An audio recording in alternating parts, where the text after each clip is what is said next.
of people, they know where you messed up. They know your demons. They know your darkness. They know that time you got busted or you overdosed or whatever it is, that we all have our stuff. And you know that they know, and they know that you know that they know, and they're still there for you. And there's just something very primal about being fully seen and accepted, warts and all. And I see all of you, and I'm still here for you. That's what we do in our support groups. They're not about just helping people stay on the diet.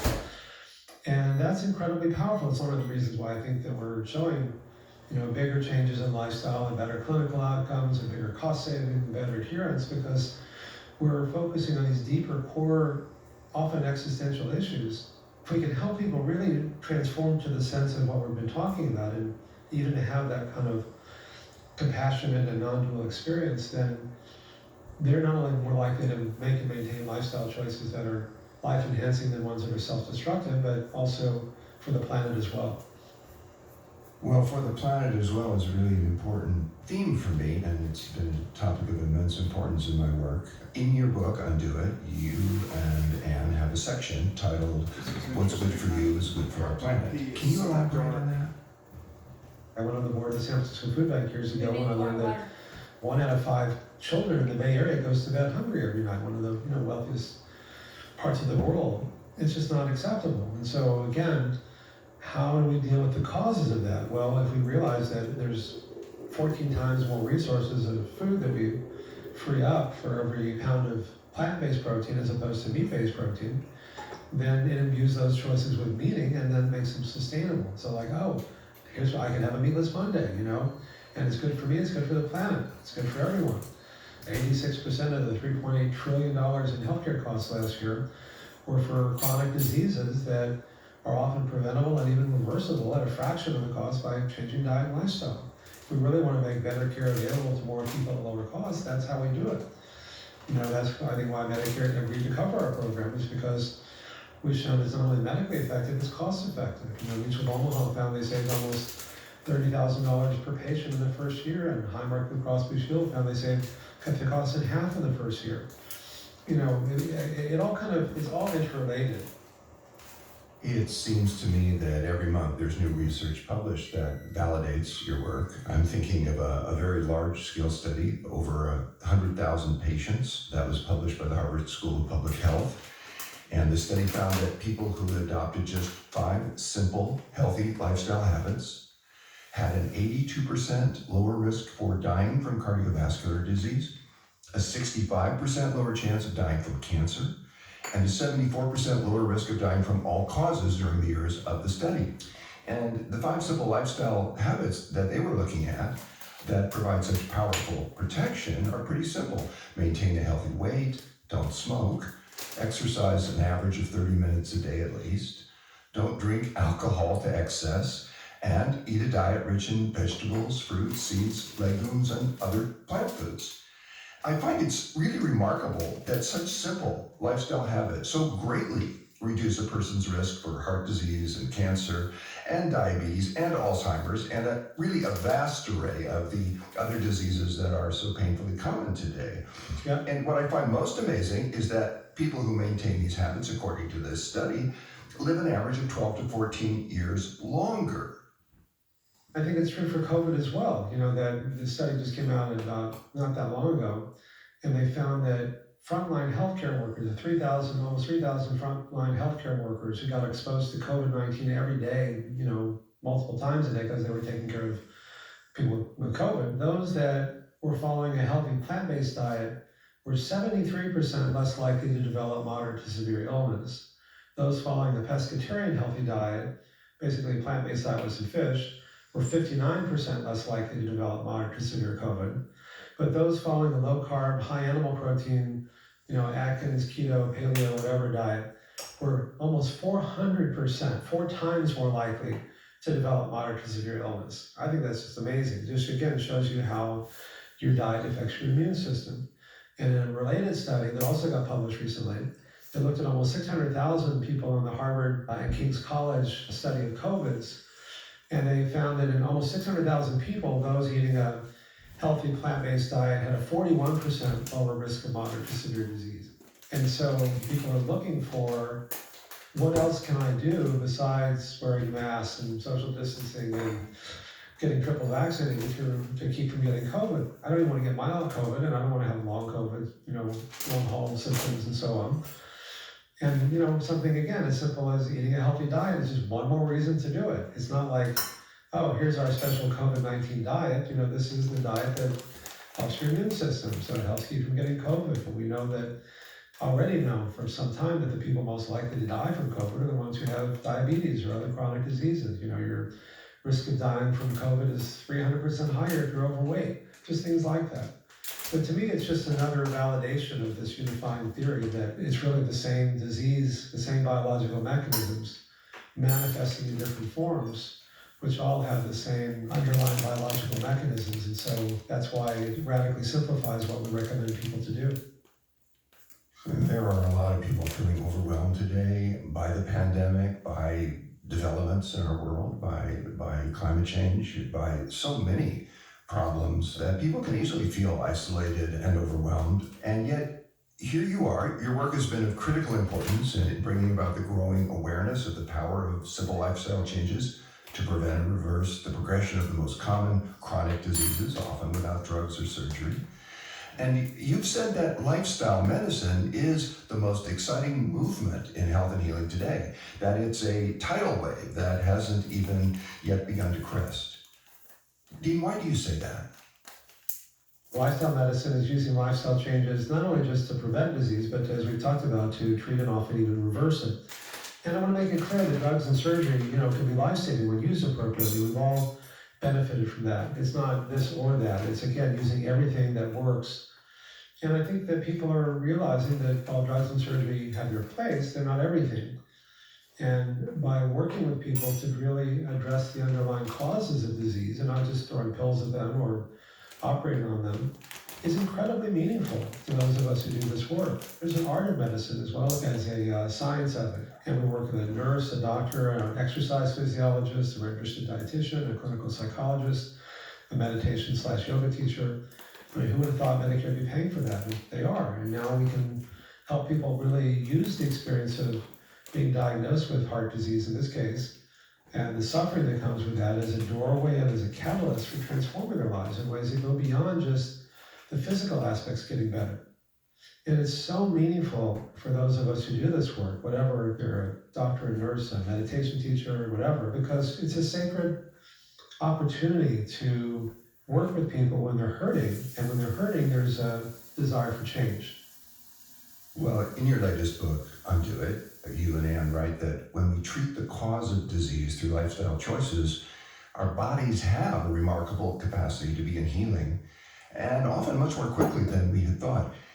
Can you say more about that, Dean?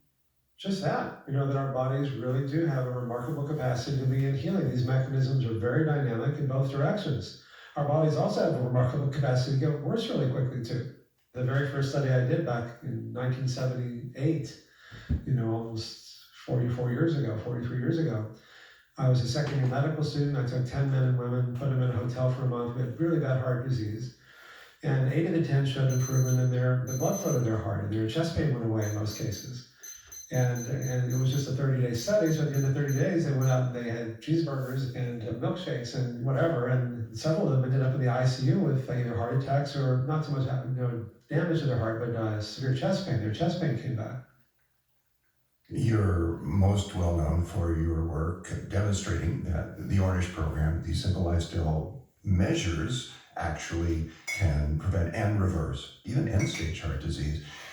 Cancer is another story. According to the World Cancer Research Fund, the more dairy products men consume, the more likely they are to get prostate cancer. And among men with prostate cancer, the more dairy they consume, the faster the disease progresses. Now, Dean, you famously conducted the first randomized controlled trial showing that lifestyle changes can affect the progression of any type of cancer. Is it true that men with early stage prostate cancer who make intensive changes in diet and lifestyle can often stop or even reverse the progression of their illness? Often that's true. We took 93 men who had early stage biopsy-proven prostate cancer and who had elected for reasons unrelated to our study not to be treated conventionally with surgery or radiation, what used to be called watchful waiting and now is called active surveillance. Watchful waiting had this connotation of like you're sitting under a sort of Damocles, watchfully waiting for something bad to happen. Active surveillance implies more of an active participation in your process, but still, for most guys, they're told either, well, let's just not do anything, or let's do something. And, you know, guys being guys, most guys who are told, oh, you got cancer growing, you say, get it out. They say, I want to get it out, cut it out, get it out of me, burn it out, you know, whatever. And what they don't know is that, in many cases, is that most of the studies are 2 large-scale 10-year randomized trials, both of which were published in the New England Journal of Medicine, that showed that maybe 1 out of 49 men who has surgery or radiation, who has early-stage prostate cancer, benefits from it in terms of living longer. The other 48 often, you know, get maimed in what are really the most personal ways for a guy, namely they're either impotent, incontinent, or both, for no survival benefit at huge economic and personal costs. But still, a lot of guys don't really know that, and so they're sometimes not even told that. Peter Carroll's been one of the real leaders in that and has probably the largest cohort of men doing active surveillance and has developed algorithms for trying to predict who is that 1 or 2 or 3 out of 49 men who really does need surgery that would actually live longer because of it, or radiation. And let's do the best we can. If you need surgery, he's the guy to go to. But if not, then instead of saying, oh, just do nothing, let's give them a third alternative, you know, an aggressive, non-surgical, non-pharmacologic intervention, in other words, like our program, and then monitor them carefully and, you know, get their ultrasounds every 3 months and measure their PSAs every 3 months and, you know, do their biopsies every so often.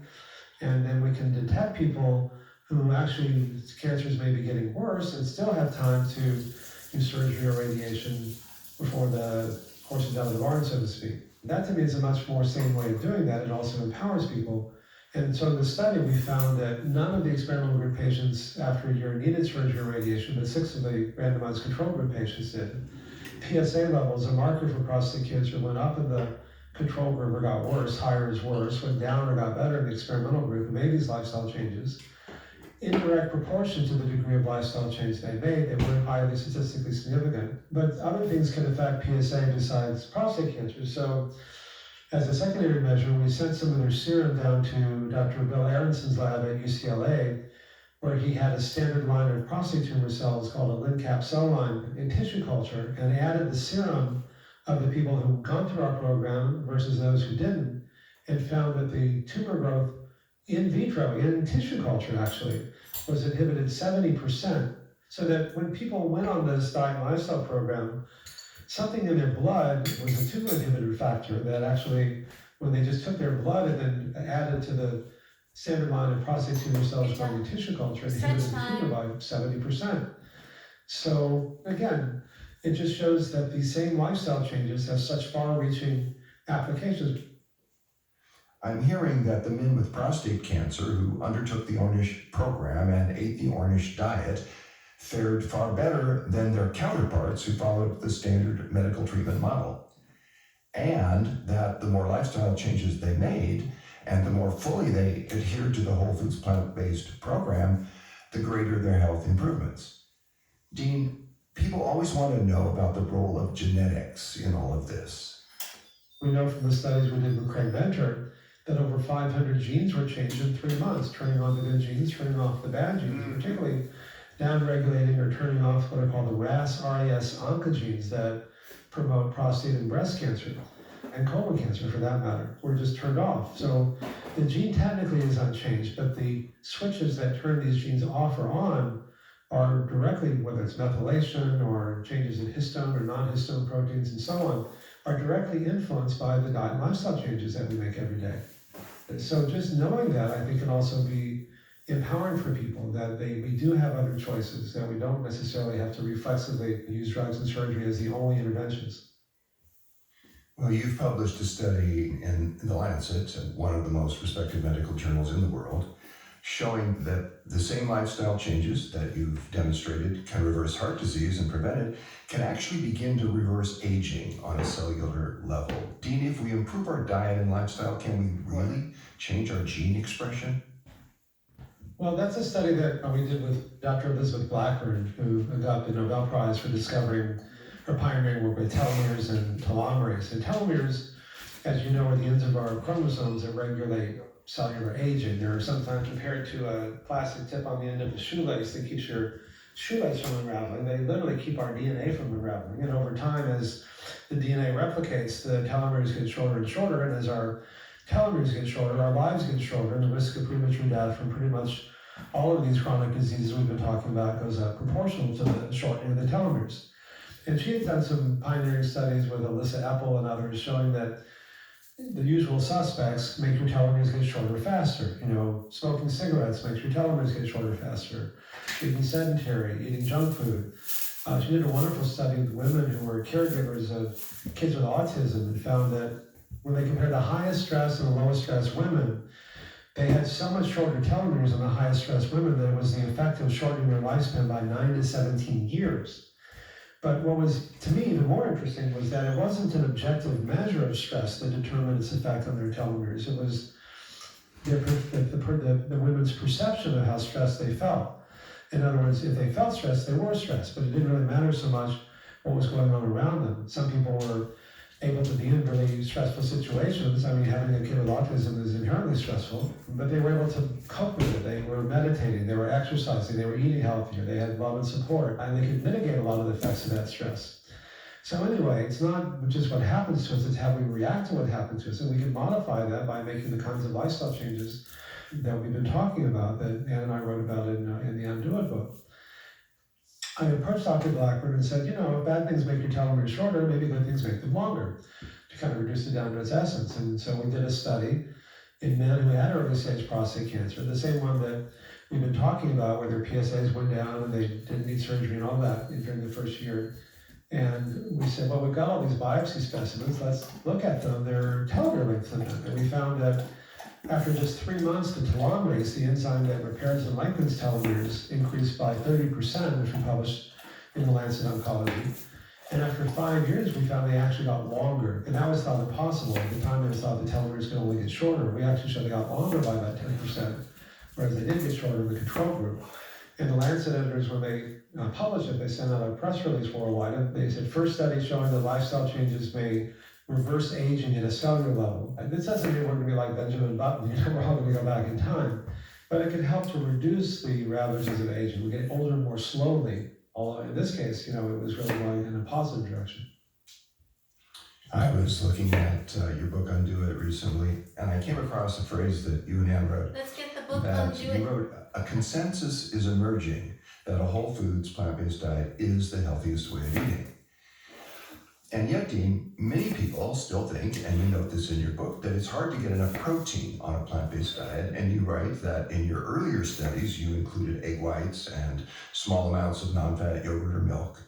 But you said we don't actually need these for good nutrition. And in fact, there is increasing evidence that it might be better to avoid dairy and eggs entirely. You also say that we should minimize, or perhaps even better, eliminate animal protein and replace it with plant-based protein. Dean, what leads you to say this? Well, the scientific evidence leads me to say that. That's, you know, what leads me to say most things. You know, you can certainly get enough protein on a plant-based diet. That's beyond reproach now. There was a study that the Cleveland Clinic did a few years ago that I had nothing to do with. It compared what they called an Ornish diet, a Mediterranean diet, and the South Beach diet, which is kind of a Mediterranean diet, and a zone diet. And they found that the TMAO is another risk factor in your blood that's greatly increases your risk of heart disease and stroke. And they found that the TMAO levels were lowest on the diet I recommend. They were moderate on the Mediterranean diet, and they were highest on Atkins, paleo, you know, zone kind of diets. The fact that TMAO levels were lowest on a whole foods, plant-strong diet is very important. Having an elevated TMAO level is dangerous. The higher your TMAO, the more you're in danger of having a stroke, the more you're in danger of having a heart attack, and the greater your risk of dying if you do have such an event. So the fact that on the Ornish diet, TMAO levels were the lowest is yet another powerful reason to eat the way you and I have been advocating for a long time. Dean, I consider it a privilege to be your friend and to be your colleague and to bring your wisdom to our audience. On behalf of Ocean and myself and everyone involved in the food Good job, revolution, guys. High I five. want to thank you for your decades of